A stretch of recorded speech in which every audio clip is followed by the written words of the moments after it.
نحمدہ و نصلی علی رسولہ الکریم اما بعد فاعوذ باللہ من الشیطان الرجیم بسم اللہ الرحمن الرحیم رب اشرح لی صدری ویسر لی امری واحلل عقدۃ من لسانی یفقہوا قولی آمین اللہم صلی علی سیدنا مولانا محمد وعلی آل سیدنا مولانا محمد وبارک وسلم۔ یوٹیوب چینل بزم فاطمہ مال قرآن لے کر حاضر ہوں۔ قرآن مجید کا لفظی ترجمہ اور مختصر تفسیر کے سلسلے کا آج ہمارا 31واں سبق ہے۔ تو شروع کرتے ہیں اپنا سبق سورہ بقرہ کے آیت نمبر 153 سے۔ اعوذ باللہ من الشیطان الرجیم، پناہ مانگتی ہوں اللہ کے ساتھ شیطان مردود سے۔ بسم اللہ الرحمن الرحیم، اللہ کے نام کے ساتھ شروع جو بڑا مہربان نہایت رحم فرمانے والا ہے۔ یا ایھا الذین آمنوا، یا ایھا حرف ندا ہوتا ہے کسی کو پکارنے کے لیے، بلانے کے لیے۔ اے الذین، وہ لوگو، آمنو جو ایمان لائے، اے ایمان والو، جس کا ہم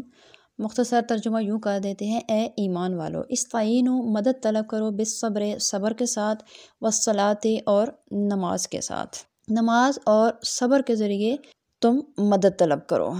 یعنی اب دنیا کی امامت کا جو شرف تمہیں بخشا گیا ہے، اس کی ذمہ داریوں سے عہدہ برا ہونے کا طریقہ بتایا جا رہا ہے کہ صبر کا دامن مضبوطی سے پکڑے رہو،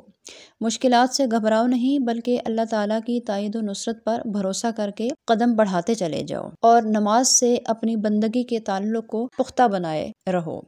یقیناً کامیابی تمہارے قدم چومے گی۔ ان اللہ، بے شک اللہ تعالیٰ، مع، ساتھ ہے، صابرین، صبر کرنے والوں کے۔ تو اللہ تعالیٰ صبر کرنے والوں کے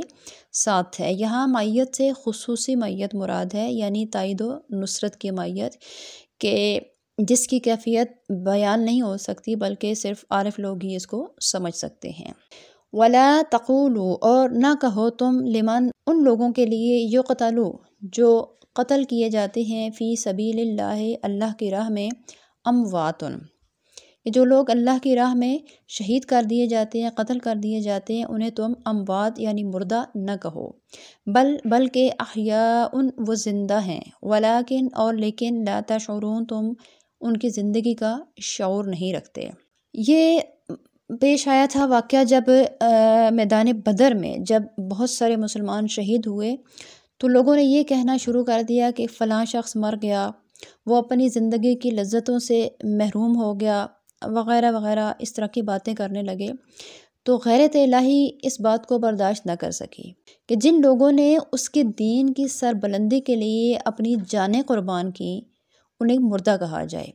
اس لیے یہ آیت نازل فرما کر اللہ کی راہ میں جان دینے والوں کو مردہ کہنے سے سختی سے روک دیا گیا، بلکہ بتا دیا کہ وہ زندہ ہیں۔ اب شہداء کی زندگی کس قسم کی ہے؟ فرمایا بل احیاء ولکن لا تشعرون،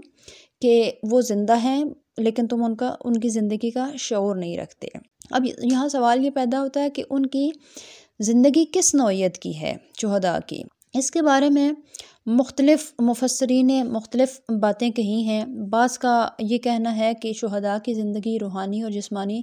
دونوں طرح کی زندگی ہے، اور بعض کا خیال ہے کہ صرف روحانی زندگی ہے، لیکن زیادہ مفسرین کا قول وہ پہلے والا ہی ہے کہ جسمانی اور روحانی دونوں طرح کی زندگی ان کو اللہ تعالیٰ نے عطا فرمائی ہے، کہ اللہ تعالیٰ ان کی روحوں کو جسموں کی قوت دیتا ہے، وہ زمین، آسمان اور جنت میں جہاں چاہیں جاتے ہیں، اور وہ شہداء جو ہیں وہ اپنے دوستوں کی امداد کرتے ہیں اور اپنے دشمنوں کو ہلاک کرتے ہیں۔ تو اس طرح کے شہداء اور باقی اولیاء اور انبیاء کرام کی لوگوں کے ساتھ مدد کرنا زندگی کے بعد بھی، یعنی یہاں سے چلے جانے، عالم برزخ میں جانے کے بعد بھی وہ لوگوں سے کیسے ہم کلام ہوتے ہیں یا کیسے ان کی مدد کرتے ہیں، اس کا ہزارہا مرتبہ مخلوق جو ہے اسلام کا یہ معجزہ اور قرآن کی اس آیت کی صداقت اپنی آنکھوں سے دیکھ چکی ہے اور اس کا مشاہدہ کر چکے ہیں، ایسا ہوتے ہوئے دیکھا ہے لوگوں نے۔ وَلَنَبْلُوَنَّكُمْ، اور ہم ضرور آزمائیں گے تمہیں، بِشَيْءٍ، کسی ایک چیز کے ساتھ، من الخوف، خوف سے، والجوع، اور بھوک سے، ونقص، اور کمی کر کے، من الاموال، مالوں میں، والانفس، اور جانوں میں، والثمرات، اور پھلوں میں، وبشر، اور خوشخبری سنا دیجیے، صابرین، صبر کرنے والوں کو۔ اب یہاں اللہ رب العزت ایک اور بات کی طرف توجہ دلا رہا ہے کہ جب تک انسان اس دنیا میں ہے وہ رنج و غم اور مصیبت و الم سے اسے کم و بیش دوچار ہونا ہی پڑے گا۔ قرآن نے اپنے ماننے والوں کو اس غلط فہمی میں مبتلا نہیں ہونے دیا کہ اسلام کے دامن میں پناہ لینے سے اب وہ ہر طرح کی مصیبتوں اور تکلیفوں سے بچ گئے۔ البتہ قرآن نے مسلمانوں کو صبر کی ایک ڈھال دے دی ہے کہ جس سے وہ مصائب اور حوادثات کے بے رحم حملوں سے اپنا بچاؤ کر سکتے ہیں۔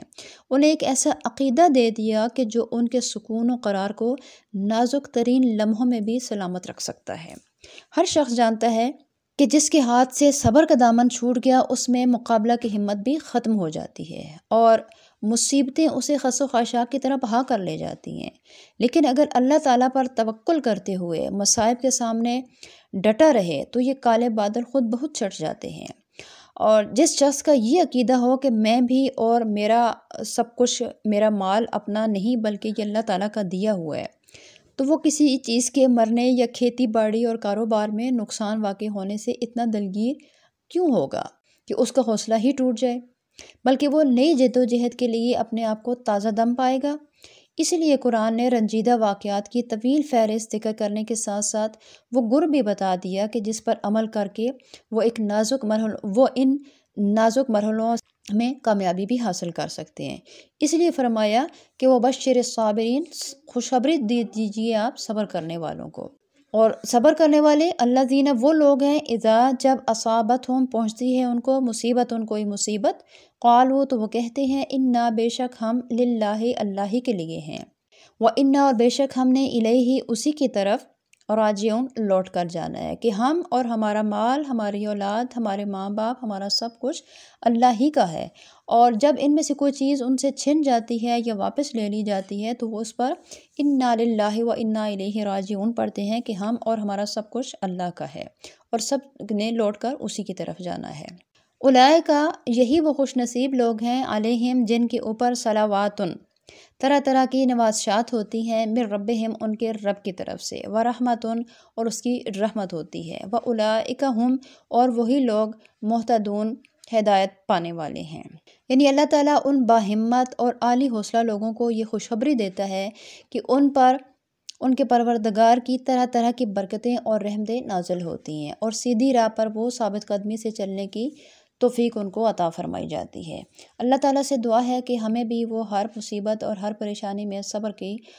توفیق عطا فرمائے، قرآن مجید کو پڑھنے کی، سمجھنے کی اور اس پر عمل کرنے کی توفیق عطا فرمائے، اسلام کے اوپر سلامت رکھے اور اسلام کے اوپر خاتمہ فرمائے۔ آمین۔ السلام علیکم ورحمۃ اللہ وبرکاتہ۔